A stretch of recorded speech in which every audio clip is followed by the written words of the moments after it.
Ladies and gentlemen, it's been a couple of days since the reveal of the Nintendo Switch 2, and we got a first look at it. And it's gotten so many views to a point where it has already surpassed one of Xbox's console trailers already by 18 million views. Yikes. And while people are happy that they finally revealed a console despite so many leaks, we also got many people who are disliking it, and I'm gonna be talking about my thoughts on the console reveal, especially since we're going to be having a Nintendo Direct on the Switch 2 in a couple of months. But before we start, be sure to like, comment, and subscribe if you've enjoyed this video and it helped you a lot with this information. So obviously we got information from Nate the Hate about the reveal of the trailer, and just got shadow dropped, no announcement. And already people already got kind of surprised about the size of the Switch, looking much bigger with Joy-Cons as well. Still have no idea what that button does on the Joy-Con. No C button. It doesn't even look like a C button or anything. Just literally no indication of what that button does.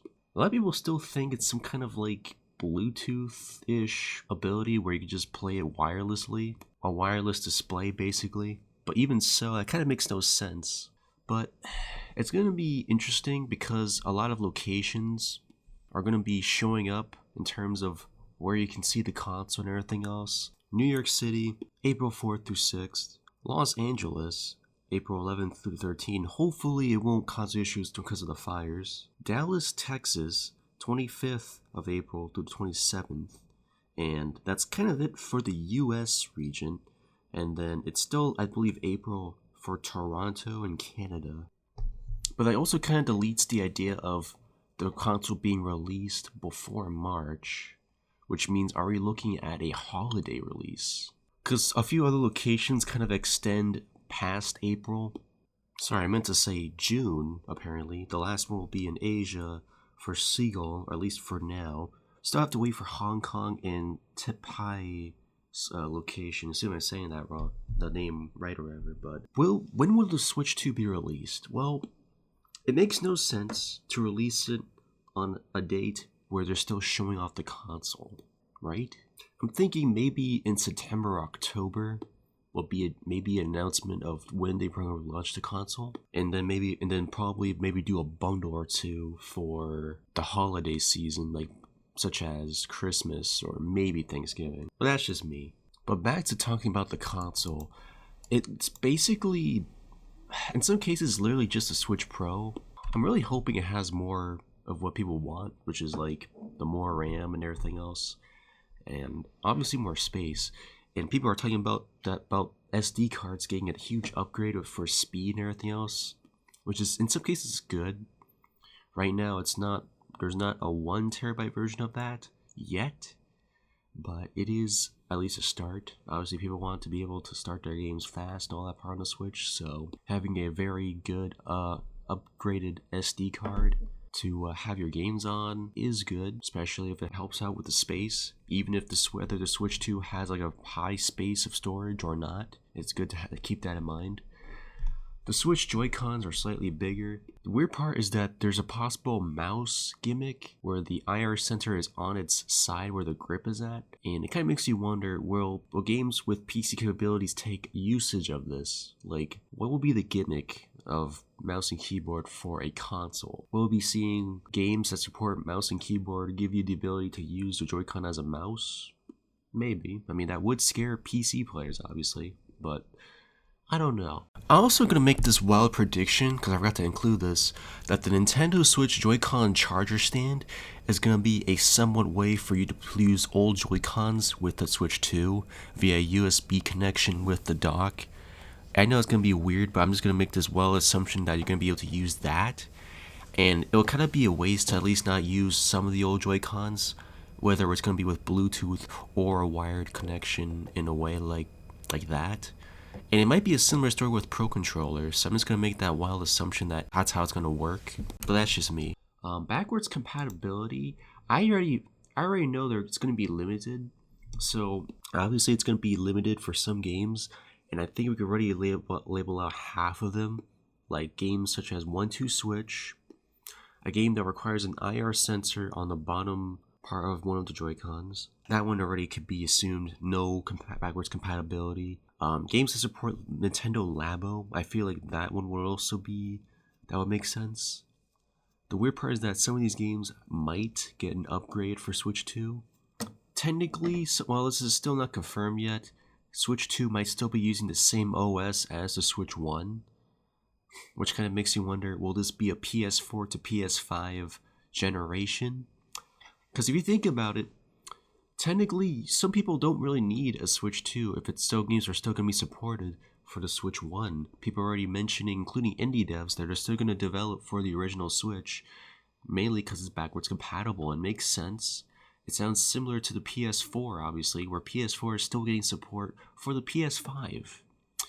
In my brain, the Switch generation is turning into a 3DS to new 3DS / Game Boy to Game Boy Color and Advance generation, where things will most of them still be updated, but there'll always be that one game where it's still going to be exclusive to the new gen console version.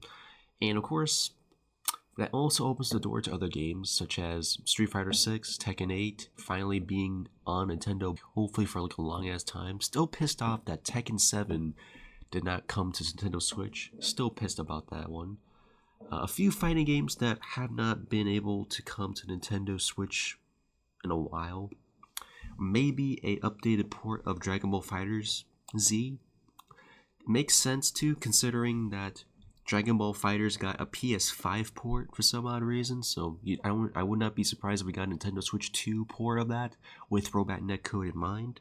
Obviously, for some Switch 2 games, we're going to be seeing Xenoblade X, which it's to be expected if it is, not just because of backwards compatibility, because Switch 2 will probably be more powerful.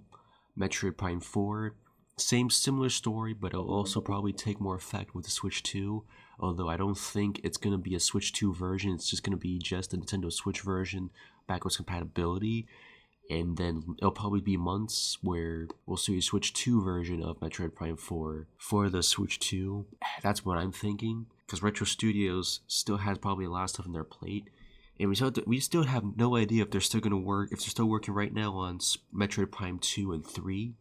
You want to at least have 2 and 3 available for the people who want to enjoy playing 4, especially if you're going to make a new audience out of it. Now, some people are also going to assume Final Fantasy VII is also going to be coming to Nintendo Switch. I do think that's also a possibility, primarily because Square Enix wants to at least bring more of their Final Fantasy titles to the consoles and all that part, aside from PlayStation, where they could get more audience and more people to enjoy the games. And it makes sense. The original Final Fantasy VII is available on the Switch.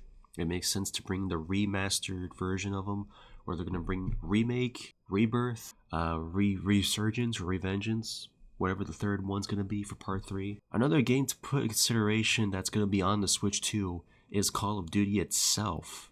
The only thing, though, is that it wouldn't be Modern Warfare 3, and it probably wouldn't be Black Ops 6. It will be the new Call of Duty for 2025.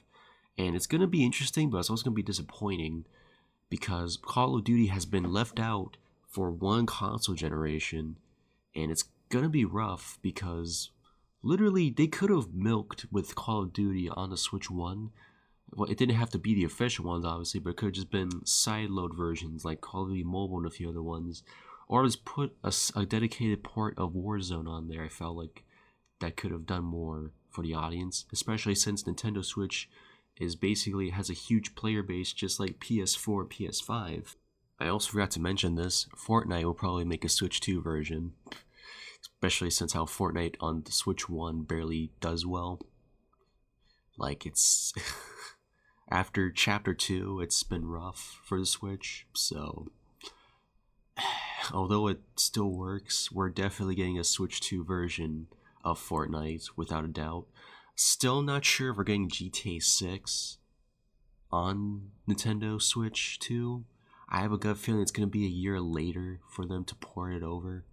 Now comes the next question. What will the UI be? Like, it's technically...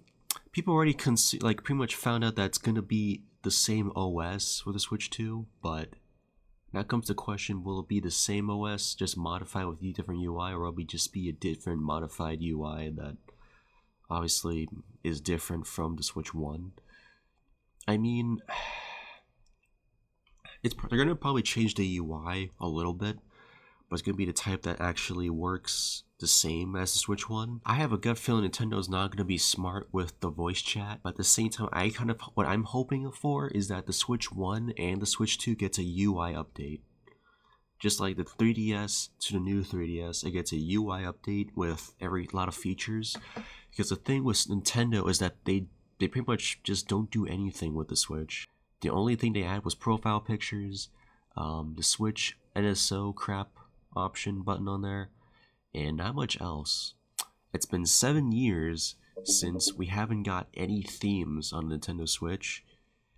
They still want us to use a shitty fucking phone to pretty much call people in that part. A shitty app that no one's probably still not using at all. I mean, obviously, as a person who uses Discord, I would just say use Discord. And of course, obviously, Xbox One and Series X has Discord integration. PS5 has Discord integration. Unfortunately, not PS4 because Sony's petty. It would make sense for Discord to be integrated to Nintendo at some point, but of course, Nintendo is going to be stupid. You know how much they are in terms of their intelligence, but there's still going to be games that's going to have voice chat in their own games. So regardless of Nintendo decides to be smart or stupid, some games will at least have normal voice chat. I'm also going to make the prediction that it's still going to have Bluetooth, obviously. Like, there's no reason to take out Bluetooth features out of the Nintendo Switch at all. Like, in terms of just using a headset or any of that part. Same goes for using USB headsets. You should be fine with that. You shouldn't have to worry about that. It should still be a feature day one for Switch 2. And of course, for my last part I'm going to be talking about in the video, Mario Kart 9. 11 fucking years since we've gotten a Mario Kart game, a newer one. It's been 11 years since we've been playing Mario Kart 8 from the Wii U era, all the way cut through the Switch era with the updated port for Deluxe. And then we got the DLC, which so many fucking courses in the game. And now we have to figure out how many courses are going to be cut now. And ooh, that's going to be rough, man. Because we're finally getting a new Mario Kart. We're finally getting more courses, hopefully. In terms of the racers, I mean, they're using a crack version of Donkey Kong based on the movie. Still not sure how to feel about that, honestly, because I prefer my regular Donkey Kong. Rare did a good job with Donkey Kong's design, so it makes no sense to change it for a movie, but of course it's probably just promotion, especially since we're getting another Mario movie in the somewhat near late future. And of course, that also means we're getting new carts and more characters. And I wouldn't be surprised if half of the tour courses just somehow get into Mario Kart 9, and then half of the retro courses, obviously, from the booster course pass, just randomly shows up on Mario Kart 9. That's what I'm feeling. We're also going to probably get Mario Wonder content. I think, if not mistaken, Game Explain or someone found a hidden treasure of a Wonder Flower in that trailer. Basically at that Yoshi gas station, or whatever it's called, Yoshi restaurant. Yeah, apparently that's a Wonder Flower right there, but that's interesting. So Mario Wonder content will probably be in, actually Mario Wonder, Mario 3D World, maybe a few other areas probably, now that I'm thinking about it, especially Mario Odyssey. I could see a few older courses that haven't been presented in Mario Kart 8 probably be in Mario Kart 9, because granted, not a lot of those games were on Mario Kart 8 technically, but it would be nice to get a few upgrades here and there. And that kind of ends my rant of the Nintendo Switch 2 in perspective. Comment down on what games you want on Nintendo Switch 2, and are you guys gonna buy the Switch 2? I'm still debating. I want to wait for the information, and of course maybe I'll mod my Switch original, perhaps, I don't know. Until then, it's your boy IronSmasher 1024, and I will see you guys later. Peace.